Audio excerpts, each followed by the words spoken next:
प्रिय बंधु आमर ईश्वर परिवार सेवा कार्य पक्षर आमर उद्धारकर्ता मुक्तिदाता परित्राणकर्ता प्रभु यीशु ख्रीष्ट पवित्र स्वर्ग नाम पुणी आपण परिवार को आमर ईश्वर सेवा कार्य पक्षर आंतरिक नमस्कार ज्ञापन कर।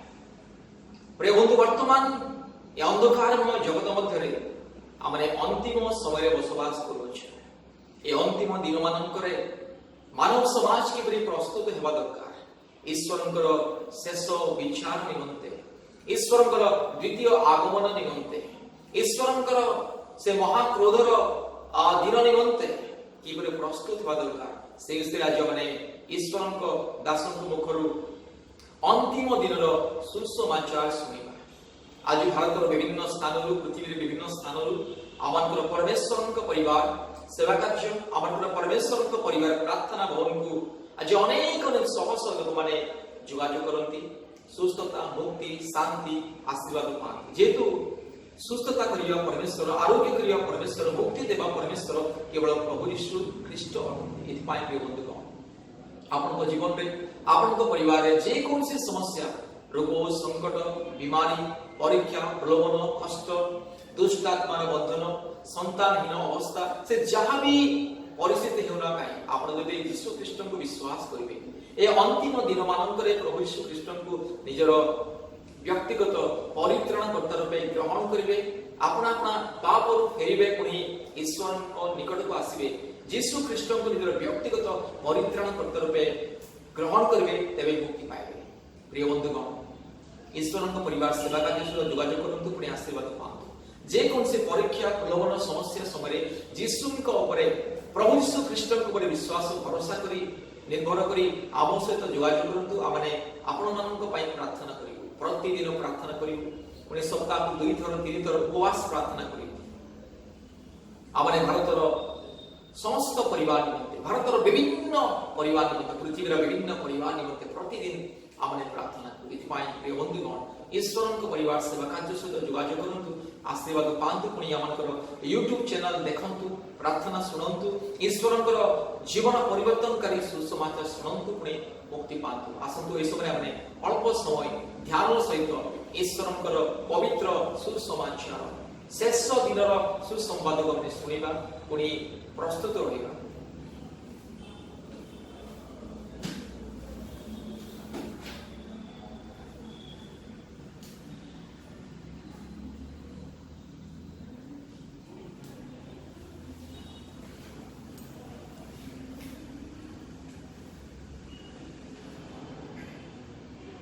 प्रभुंकर महानवर विशेष धन्यवाद आमने वर्तमान जगतर परिस्थिति ए परिप्रेक्षी लोक मान जीवन में शैतान जो जो प्रकार तार अस्त्र प्रयोग करे जो द्वारा हताश निराश हो भांगी पड़ती शैतान से प्रकार विभिन्न प्रकार अस्त्र प्रयोग करिता तेबे लोक माने ए परिस्थिति रे शैतान अस्त्र प्रयोग कले मत कि प्रकार भाव में सजाग सचेतन होगा पड़ो से विषय में अल्प समय ध्यान करवा।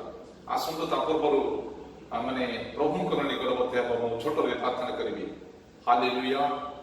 प्रेमिक स्वर्गस्थ पिता ए समय तुम आश्चर्य महान धन्यवाद पूजा प्रशंसा गौरव संग्रम करुछु बापा कारण वर्तमान तुम पवित्र जीवंत वाक्य आमको शिक्षा करने घड़ी संधि मुहूर्त आलोचना करने ध्यान करने ये पवित्र बहुमूल्य सुजोग तुमको धन्यवाद दूँ। वर्तमान तुम वाक्य जीवंत वाक्यर आम चिंता करूँ शिक्षा करूँ आलोचना करूँ यह तुम पवित्र आत्मा लिखित वाक्य ये तुम पवित्र आत्मा अभिषेक दे तुम कथा कह प्रभु जद्वारा तुम वाक्य आम जीवन में कार्यकारी पार दया कर। वर्तमान शिक्षा साक्षात आरंभ शेष पर्यंत तुम उपस्थित सकल कार्य तुम परिचालना कर तुम गौरवान्वित हो बोली ए समस्त प्रार्थना आम निमंते शीघ्र आसुवा से मुक्तिदाता त्राणकर्ता प्रभु यीशु नाम रे ए छोट निवेदन प्रार्थना करी पिता आमेन। वर्तमान आम देखा जे शैतान को प्रकार अस्त्र तांकर लोक मानू व्यतिव्यस्त करने विश्वास स्खलित करने से प्रयोग करता है। ଯେତେବେଳେ ଆମେ ପ୍ରଥମରେ ସ୍କୁଲରେ ଜଏନ୍ ହଉ, ପ୍ରଥମ କ୍ଲାସ ଯେତେବେଳେ ଓଡ଼ିଆ ସ୍କୁଲରେ ଜଏନ୍ କରୁ, ପ୍ରଥମେ ଆମକୁ ଶିକ୍ଷା ଦିଆଯାଇଥାଏ ଯେ ଅ ଠାରୁ ପ୍ରଥମରେ ପିଲାମାନଙ୍କୁ ଶିକ୍ଷା ଦିଆଯାଇଥାଏ ତାପରେ ଆ, ଯେତିକି ଅ ଠାରୁ ଆରମ୍ଭ କରି ପିଲାମାନେ ଶିଖିବେ ତାପରେ ବଢିବେ। ତେବେ ପ୍ରଥମ ଶିକ୍ଷା ଅକ୍ଷର ହଉଛି ଅ। ଆଜି ସେ ଅ ବିଷୟରେ ଆମେ ଅଳ୍ପ ସମୟ ଆଲୋଚନା କରିବା, ଚିନ୍ତା କରିବା ଯେ ଜଗତରେ ଅ ବିଷୟରେ ଅନେକ ଅଛି। ଅସ୍ଥିର, ଅଶାନ୍ତି, ଅସୁସ୍ଥତା, ଅଭାବ, ଅଗ୍ରାହ, ଅପରିବର୍ତ୍ତିତ ବିଭିନ୍ନ ପ୍ରକାର ଅରେ ଆରମ୍ଭ କରାଯାଇଛି। ଯେହେତୁ ସହାୟତାର କେତୋଟି ଅସ୍ତ୍ର ବିଷୟରେ ଆମେ ଆଲୋଚନା କରିବା। ପ୍ରଥମେ ଦେଖିବା ଯେ ବର୍ତ୍ତମାନ ଅଭାବ ବିଷୟରେ। ଗୋଟିଏ ଅସ୍ତ୍ର ହଉଛି ସହାୟତାର, ଗୋଟିଏ ଅସ୍ତ୍ର ହଉଛି ଆରମ୍ଭ ଅଭାବ ବିଷୟରେ। କାରଣ ଅଭାବରେ କଥା ଲେଖା ଅଛି, ଅଭାବରେ ସ୍ୱଭାବ ନଷ୍ଟ ହୋଇଥାଏ। ଯେହେତୁ ବର୍ତ୍ତମାନ ତାଙ୍କରି ଲୋକମାନଙ୍କ ଜୀବନରେ ହୁଏତ ଅଭାବ ଅସୁବିଧା ଯଦି ଆସିଥାଏ, ତାହା ତାଙ୍କର ଲୋକମାନଙ୍କ ପାଇଁ ଗୋଟେ ପରୀକ୍ଷା। ତେବେ ଏଇ ଅଭାବ ପରିସ୍ଥିତିରେ ଯେପରି ତାଙ୍କର ଲୋକମାନେ ଭାଙ୍ଗି ନ ପଡନ୍ତି, ଏଇଥିପାଇଁ এই ବିଷୟ ଆମେ ଆଲୋଚନା କରିବା। କିନ୍ତୁ ଆଜି ଜଗତରେ ଅନେକ ଲୋକ ଅଛନ୍ତି, ଯେତେବେଳେ ଅଭାବ ଅସୁବିଧା ଆସେ, ଆମର ଅନେକ ମୁଁ ଲକ୍ଷ୍ୟ କରିଥାଏ ଅନେକ ଖ୍ରୀଷ୍ଟ ବିଶ୍ୱାସୀ ଭାଇ ଭଉଣୀ ମାନେ ମଧ୍ୟ ଚର୍ଚ୍ଚ ଉପାସନା ଅନ୍ୟ ସମୟରେ ଯାଆନ୍ତି। ଯେତେବେଳେ ଅଭାବ ଅସୁବିଧା ଆସେ, ସେମାନେ ଚର୍ଚ୍ଚ ଯିବାକୁ ଛାଡ଼ି ଦେଇଥାନ୍ତି, ଉପାସନା ଯିବାକୁ ପରିତ୍ୟାଗ କରିଦେଇଥାନ୍ତି। ସେଇ ଦିନ ପାଇଁ ତାଙ୍କର ଅଭାବ ମେଣ୍ଟେନ କରିବା ପାଇଁ, ତୁଲାଇବା ପାଇଁ ସେମାନେ ବିଭିନ୍ନ ପ୍ରକାର ବିଜନେସ, ବିଭିନ୍ନ ପ୍ରକାର କାର୍ଯ୍ୟକଳାପରେ ବ୍ୟସ୍ତ ହୋଇଥାନ୍ତି। କିନ୍ତୁ ତାହା ଦ୍ୱାରା ଆମମାନଙ୍କର ପ୍ରଭୁ ସନ୍ତୁଷ୍ଟ ହୁଅନ୍ତି ନାହିଁ। ଯଦିବା ପ୍ରଭୁ ତାଙ୍କର ଲୋକମାନଙ୍କୁ ଅଭାବରେ କେବେ ହେଲେ ପକାନ୍ତି ନାହିଁ। ଯଦିବା ସେ ଅଭାବରେ ପକାନ୍ତି, ତଥାପି ସେ ଆମମାନଙ୍କର ପ୍ରତିପାଳକ ପରମେଶ୍ୱର। କାରଣ ଗୀତ ସଂହିତା 23 ପର୍ବରେ ଦାଉଦ ଗୋଟିଏ କଥା କହିଲେ, ସଦାପ୍ରଭୁ ମୋହର ପ୍ରତିପାଳକ, ମୋର ଅଭାବ ହେବ ନାହିଁ। ଯେହେତୁ ଦାଉଦ ସେ ଜଣେ ରାଜା, ତାଙ୍କର କଣ ଅଭାବ ଥିଲା କି? ନା, ତାଙ୍କର ରାଜା ମାନଙ୍କର କେବେ ଅଭାବ ହୁଏ ନାହିଁ। କିନ୍ତୁ ସେ ଗୋଟିଏ କଥା କହିଲେ ଯେ ସଦାପ୍ରଭୁ ମୋର ପ୍ରତିପାଳକ, ମୋର ଜୀବନରେ ଶାରୀରିକ ଅଭାବ କିମ୍ବା ଆତ୍ମିକ ଅଭାବ ହେବ ନାହିଁ। ହାଲେଲୁୟା। କାରଣ ସଦାପ୍ରଭୁ ପରମେଶ୍ୱର ସେ ଅଭାବରୁ ମଧ୍ୟ ଉଦ୍ଧାର କରନ୍ତି। କିନ୍ତୁ ଏଇଠି ଆଜି ଶୟତାନ ପ୍ରାୟତଃ ବେଳେ ବେଳେ ଅଭାବର ଗୋଟେ ବାଣ ସେ ପ୍ରୟୋଗ କରିଥାଏ। ବିଶ୍ୱାସୀ ମାନଙ୍କର ଜୀବନରେ ଅଭାବର ବାଣ ବା ନିକ୍ଷେପ କରିଥାଏ, ପ୍ରୟୋଗ କରିଥାଏ, ଯଦ୍ୱାରା ତାଙ୍କର ବିଶ୍ୱାସ ରୂପ ଜାହାଜ ହୁଳସ୍ଥୁଳ ହେବାକୁ ଲାଗିଥାଏ। ଅନେକ ଲୋକ ଅଭାବ ଅସୁବିଧା ହେଲେ ତାଙ୍କର ସେବା କାର୍ଯ୍ୟ ଛାଡ଼ି ଦେଇଥାନ୍ତି, ତାଙ୍କର ସେବା ଉପାସନା କାର୍ଯ୍ୟକୁ ପରିତ୍ୟାଗ କରିଦେଇଥାନ୍ତି। କାରଣ ଅଭାବ ଗୋଟେ ଶୟତାନର ଏକ ନମ୍ବର ଅସ୍ତ୍ର ଅଟେ। ଏହି ବର୍ତ୍ତମାନର ଘଡ଼ିସନ୍ଧି ମୁହୂର୍ତ୍ତରେ, ବର୍ତ୍ତମାନ ଜଗତର ଏ ପ୍ରକାର ପରିସ୍ଥିତି ମୁହୂର୍ତ୍ତରେ ବିଭିନ୍ନ ପ୍ରକାର ଅଭାବ ତାଙ୍କ ଲୋକମାନଙ୍କୁ ଆସିଥାଏ। ତଥାପି ସେ ଅଭାବରୁ ପ୍ରଭୁ ଉଦ୍ଧାର କରିବାକୁ, ସୁରକ୍ଷା କରିବାକୁ ସେ ବିଶ୍ୱସ୍ତ ଅଟନ୍ତି। ସେ କେବେ ହେଲେ ଅଭାବ ହେବାକୁ ଦିଅନ୍ତି ନାହିଁ।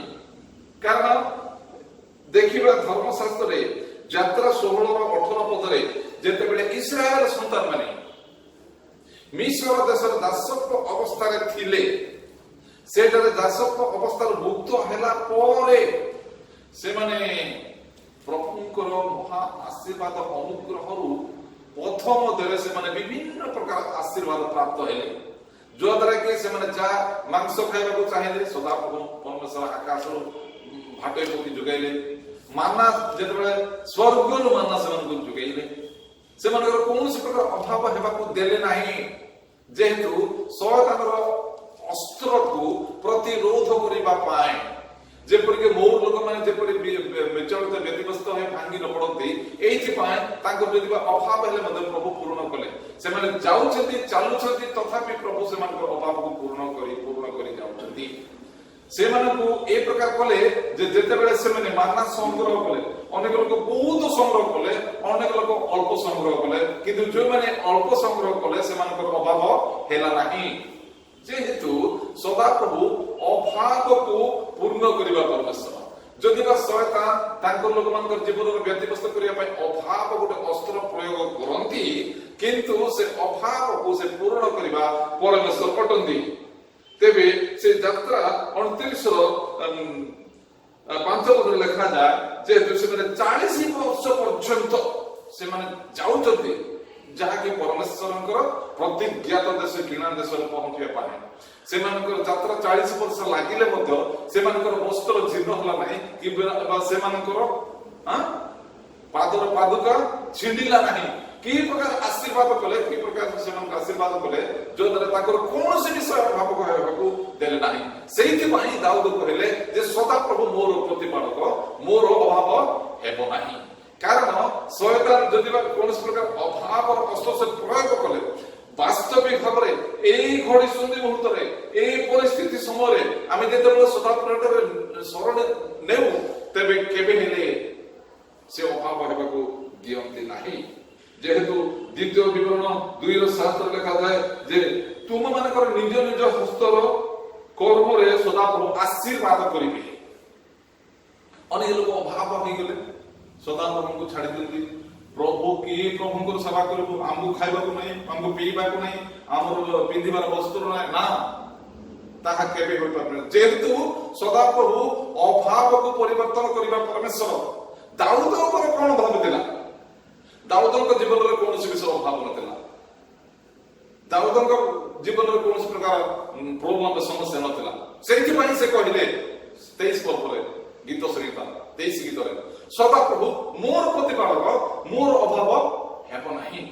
ସେ ଯେତେବେଳେ ଆମମାନଙ୍କର ପ୍ରତିପାଳକ ଈଶ୍ୱର, ସେ ଯେତେବେଳେ ଆମମାନଙ୍କ ସକଳ ବିଷୟରେ ପଢେଇ ନେଉଛନ୍ତି, ସେ ଯେତେ ପରିସ୍ଥିତି ହେଲେ ମଧ୍ୟ, ଯେତେ ବଡ଼ ସମସ୍ୟା ହେଲେ ମଧ୍ୟ, ଯେତେ ବଡ଼ ଏ ଜଗତର ପରିସ୍ଥିତି ଓଲଟ ପାଲଟ ହେଲେ ମଧ୍ୟ ସେ ଆମମାନଙ୍କର କୌଣସି ପ୍ରକାର ଅଭାବ ହେବାକୁ ଦେବେ ନାହିଁ। ଯେହେତୁ ତାଙ୍କର ପ୍ରତିଜ୍ଞା, ତାଙ୍କରି ଯାହା ସେ ଯୋଜନା ତାଙ୍କ ଲୋକମାନଙ୍କ ପାଇଁ ରଖିଛନ୍ତି, ତାହା ଅବର୍ଣ୍ଣନୀୟ ଅଟେ। ଯେତେବେଳେ ଗତ ବର୍ଷ ଠାରୁ ଏ ପର୍ଯ୍ୟନ୍ତ ଲକଡାଉନ ଚାଲିଛି ବା ଚାଲୁ ରହିଥିଲା, ସେତେବେଳେ ଅଯାଚିତ ଭାବରେ କେବଳ ଖ୍ରୀଷ୍ଟ ବିଶ୍ୱାସୀ ମାନଙ୍କର ହୃଦୟ ଏ ପ୍ରକାର ପ୍ରଭୁ କାମ କଲେ ଯେ ତାଙ୍କରି ଲୋକମାନଙ୍କୁ ରିଲିଫ ମାଧ୍ୟମରେ ପରିତୃପ୍ତ କଲେ। এই প্রকার রিলিফ যোগাইলে যে তাঙ্কর লোকমানଙ୍କର কৌଣସି ଅଭାବ ହେବାକୁ ଦେଲେ ନାହିଁ। ହୁଏତ ଯଦି ବା ଚର୍ଚ୍ଚରେ ତାଲା ବନ୍ଦ ଥିଲା, କିନ୍ତୁ କୌଣସି ପ୍ରକାର ରୋଜଗାର ରାସ୍ତା ନଥିଲା, କିନ୍ତୁ ସଦାପ୍ରଭୁ ପରମେଶ୍ୱର ତାଙ୍କ ଲୋକମାନଙ୍କ ଦ୍ୱାରା, ତାଙ୍କର ମନୋନୀତ ଲୋକମାନଙ୍କ ଦ୍ୱାରା এই ପ୍ରକାର ଭାବରେ ରିଲିଫ ଯୋଗାଇଲେ, ଟଙ୍କା ମାଧ୍ୟମରେ ଯୋଗାଇଲେ, ଖାଦ୍ୟ ମାଧ୍ୟମରେ ଯୋଗାଇଲେ, ବିଭିନ୍ନ ପ୍ରକାର ଲୁଗା ମାନଙ୍କ ମାଧ୍ୟମରେ ସବୁ ବିଷୟରେ ଯୋଗାଇ ତାଙ୍କ ଲୋକମାନଙ୍କର ଅଭାବକୁ ଏ ଲକଡାଉନ ପରିସ୍ଥିତିରେ, ପ୍ରତିବନ୍ଧକ ପରିସ୍ଥିତିରେ ତାଙ୍କର ଅଭାବକୁ ସେ ପ୍ରଭୁ ପୂର୍ଣ୍ଣ କଲେ। କାରଣ ଶୟତାନର ଗୋଟେ ଅସ୍ତ୍ର ହଉଛି ଅଭାବ। ଆଜି ଅନେକ ଲୋକ ଅଭାବ ଦ୍ୱାରା, ଯୋଉମାନେ ବାସ୍ତବିକ ଈଶ୍ୱରଙ୍କର ଅଭାବକୁ ପୂରଣ କରିବା ବିଷୟ ଅନୁଭବ ନ କରନ୍ତି, ସେମାନେ ଓହରି ପଡନ୍ତି, ଶୟତାନର ଅସ୍ତ୍ରରେ ପତିତ ହୁଅନ୍ତି। କିନ୍ତୁ ନା, କେବେ ହେଲେ ତାଙ୍କ ଲୋକମାନେ କେବେ ହେଲେ ଭାଙ୍ଗି ପଡନ୍ତି ନାହିଁ। ଆସୁ ଯେତେ ଅଭାବ, ଆସୁ ଯେତେ ଅସୁବିଧା, ପ୍ରଭୁ ସୁରକ୍ଷା ପ୍ରଦାନ କରନ୍ତି। ଯେହେତୁ ଶୟତାନର ଅସ୍ତ୍ର ଅଭାବ ହେଲେ ମଧ୍ୟ ପ୍ରଭୁ ଆମକୁ କେବେ ହେଲେ ଅଭାବ ହେବାକୁ ଦିଅନ୍ତି ନାହିଁ। ପ୍ରଭୁ এই অল্প বাক্যের আমাকে আশীর্বাদ করন্তু, যদ্বারা এই অভাব পূর্ণ করিবা পরমেশ্বর সে করନ୍ତି। এই বাক্য দ্বারা আমি প্রত্যেক যেতে শ্রোতা বন্ধু প্রত্যেকଙ୍କୁ প্রভু তাঙ্করি স্বর্গদ্বার উন্মুক্ত করে এই বাক্যর উপহার দ্বারা আশীর্বাদ করন্তু। Thank you. নমস্কার। প্রার্থনা আসুন প্রার্থনা করি। প্রেমিক পিতা, পুনর্বার तुम पवित्र पाद द्वारा प्रार्थना करुछु, निवेदन करुछु, कारण तुमर जीवंत वाक्यरु हमनको बेଳରେ अबଳରେ थरक थर शिक्षा दउछ, जो द्वारा माने तुम पाए सचेतन जागृत हो पारिबो। निश्चय प्रभु तुम एम जीवन प्रतिपालक परमेश्वर अट जेहेतु आम कौन से प्रकार अभाव हेब ना कारण तुम प्रतिज्ञा अटल अटे निश्चय मान जीवन में अनुभव प्रत्येक अनुभव करी घड़ी मुहूर्त प्रति मुहूर्त तुम समर्पित होगा साहाଯ୍य कर हुए तो शयतान विभिन्न प्रकार तार अस्त्र अभाव अस्त्र प्रयोग करे किंतु तुम्हें ताहा खंड करबा परमेश्वर अट हालेलुया एतबेले जे समस्त वाक्य देइछ से वाक्य प्रति प्रत्येक को आशीर्वाद कर महिमा गौरव समूह तुमको दे ये समस्त प्रार्थना आमनकर मृत्युंजय त्राणकर्ता मोर प्राण प्रियतम बंधु जीशु बापा जीशु नाम मागिरी पिता आमेन।